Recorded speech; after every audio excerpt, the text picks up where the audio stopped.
have those chronicles, chronicles, and maximize the time and the moment that we have. So the other day, I'm part of the. First of all, thank you for all of those who have signed up, subscribed to these channels.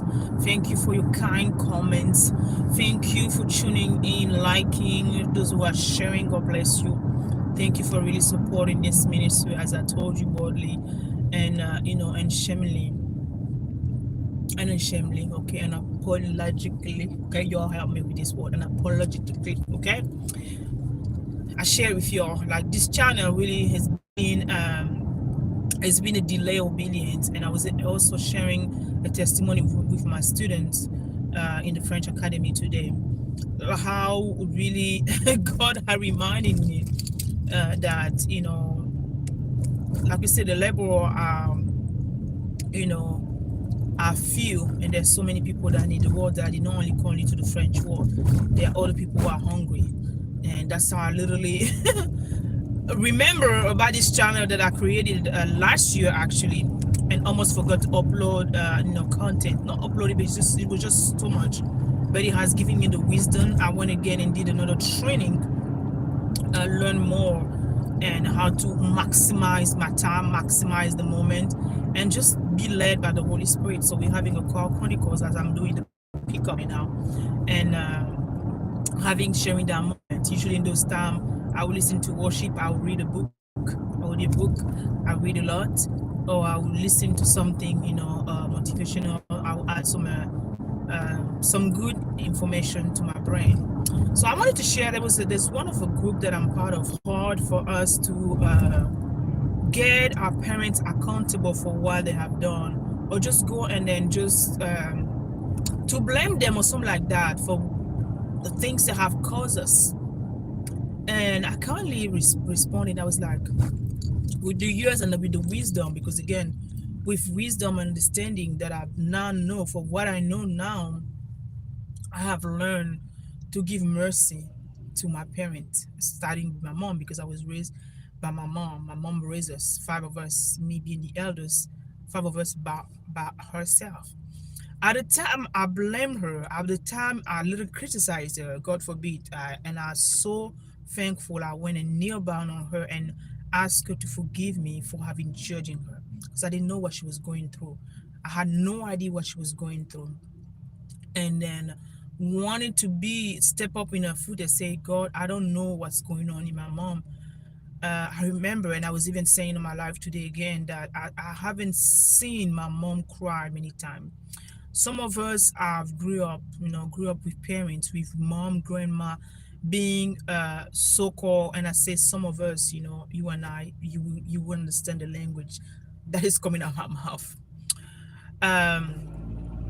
We have grew up with, we were raised with grandmas. We were raised with aunties who never cried. We were raised with mom who never cries, who are called strong women. And I always say that kindly, boldly, that I'm not a strong woman, or I learned not to be a strong woman. I chose not to be a strong woman. I am just a woman, period. Meaning that I have feelings, because I am a human being, not a human doing. Because our parents were human doing. They were just doing. They had to do what they had to do. My mom had to do what she had to do to put bread on the table, because only she was the breadwinner. She was the father and the mother. She had to do what she had to do to make sure we go to school. I remember, I'm so thankful, because all my school, I went to a private Christian school, my whole entire school, for all the 12, from the 3rd to the 12th grade. Okay, that was in Africa, amazingly, and I'm so thankful until today. But she had to do what she had to do. And imagine doing that, having 5 kids. I never remember one day that I was called, get out or step out of school, because back home, if you don't pay for school, I mean, everywhere, okay? It was a private school. If you don't pay for your tuition, your monthly tuition, they will get you out. I don't recall one day when they called me saying that your mom hasn't paid the tuition. Every month, the tuition was paid. she had to do that, and she has to take care of the mortgage. She has to take care of, about mortgage back home. She had to take care of the rent. She had to put food on the table. She had to take care of herself. I don't even remember if she even took care of herself, because I remember her with those shoes and that but it wasn't the old Dior bag.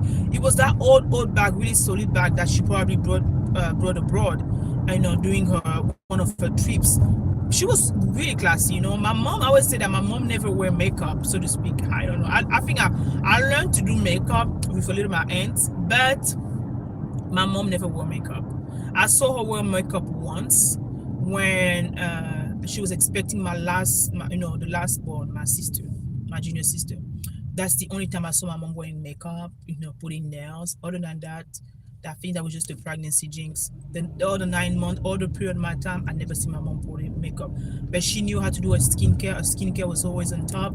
She knew she always had her hair made up, etc. She was on point, always dressed up, matching the belt. She was matching matching the belt, matching bags, purses, matching shoe. So I learned the style from my mom. My mom was really, very stylish, and I love to style. I love to dress. I mean, not dress up, kind of, but I love when I look cute put together.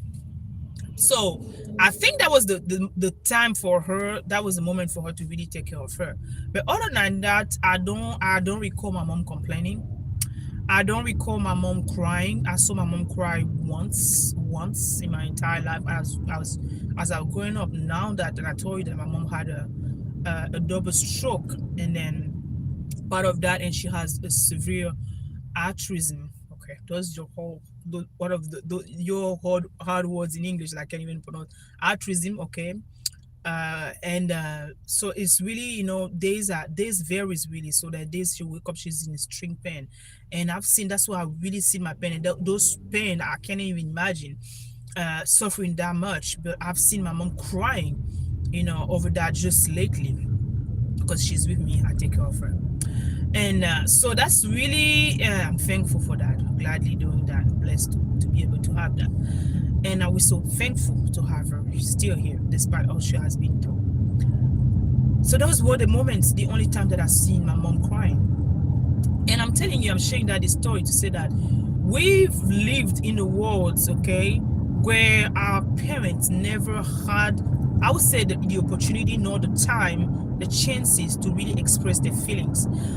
We grew up in time and opportunity where our parents never really had, I would say, like the stage to cry, the stage to mourn, because I witnessed, my mom losing her mom, losing her dad, losing her grandma, all of that, from the morning to the people that betrayed her, to the children. I mean, everything. I knew a little more details because I was the eldest. So I knew a little bit, even though I didn't know nothing about relationship, but I knew kind of, because I would see my mom. I would kind of, look at her and stuff and see that she was sad, and I would kind of conclude that my mom was sad and stuff like that. Or when I would see people not coming back and stuff. But again, she was sad, but she never had a moment, a chance to really express her feeling. She really never had a chance, or maybe I would say no one never like allowed her to cry, because she had to be strong for us. She, as the elders, and then there's another thing also, I call it the curse of being the elders. I might come back on another video and talk about that, what I meant by that. But as the elder of the family, she has always been the one taking care of everybody. She has always been the one, being there for everybody, being the breadwinner. Because I always say that we grew up in a house, where I don't remember my brothers and I having really our space, because there was always someone in our house. There was always somebody that we had to share our room with. So our parents never had the opportunity to cry, never had the opportunity to complain, never had the opportunity to really express how they were feeling. So instead of us wanting like blaming them or keep blaming them, and then and again, I'll teach more about that again. We have to learn, that how remember that healing needs to start at home, and we need to forgive them. Literally, we need to forgive them. We need to have grace for them, and we need to remember that they did not know any better. All they knew is what they taught us. So what do y'all think about it?